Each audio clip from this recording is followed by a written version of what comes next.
Hello, my name is Paul Wayburne and I'm an immigration attorney.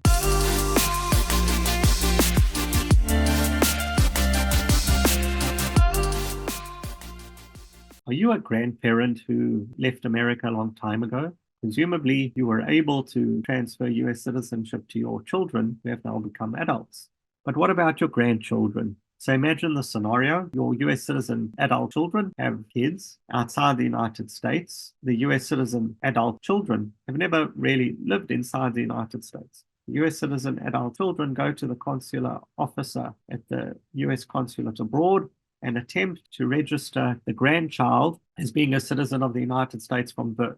What would have happened in this scenario is that the consular officer would have told you that the grandchild is not eligible for US citizenship at birth because the US citizen parent does not fulfill the physical presence requirements. What are the physical presence requirements? Well, basically that the US citizen parent had to have been physically present in the United States for 5 years, 2 years of which were after the age of 14. Sometimes you can prove that with medical records, with visas, with all sorts of other ways, social security records, etc. But some US citizen parents who live overseas can't prove that. Does that mean it's the end of the road?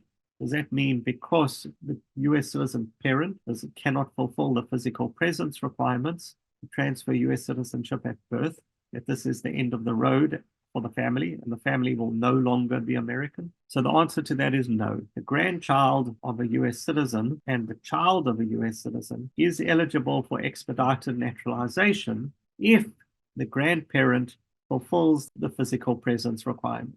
So it is possible to get US citizenship for the grandchild based on the physical presence of the US citizen grandparent. A number of requirements, obviously, with everything. The grandchild must not be married. They must be younger than the age of 18. They must regularly live outside of the United States in the legal and physical custody of the US citizen parent. And then the grandparent must be able to prove that they were physically present inside the United States for 5 years, 2 years of which were after the age of 14. Sometimes that's really difficult to prove.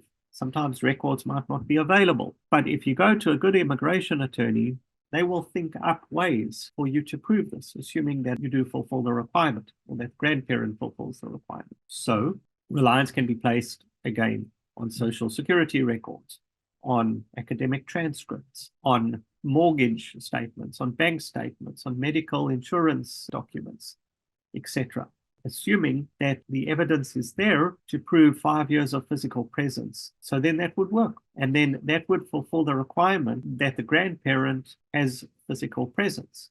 But what's the catch here?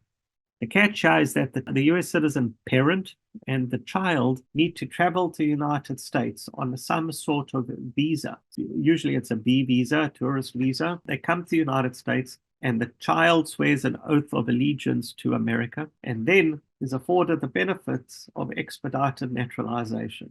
And then the child can come and live in America and be a US citizen just like any other. Only issue, if the child wants to transfer US citizenship to the great-grandchildren of the grandparent, so then they should come and live in the United States and fulfill the physical presence requirements. So what the United States government has done is given an avenue to confer US citizenship on the grandchildren of US citizens. But again, it's an expensive process, but it is possible if the will is there. Call us and we'll help you. Thank you.